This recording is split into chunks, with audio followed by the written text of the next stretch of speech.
Hello guys, good morning, শুভ সকাল। সবাই ভালো আছে? আমি এখন বর্ধমানেতে রয়েছি।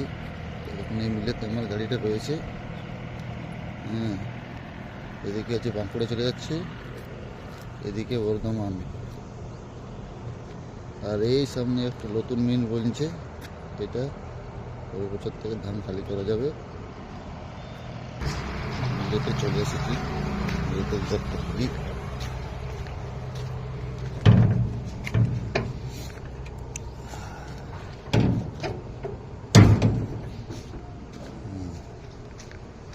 অনেক গাড়ি,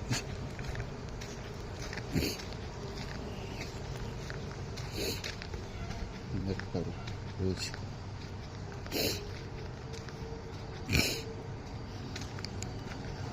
এই পিছনে আমার গাড়িটা।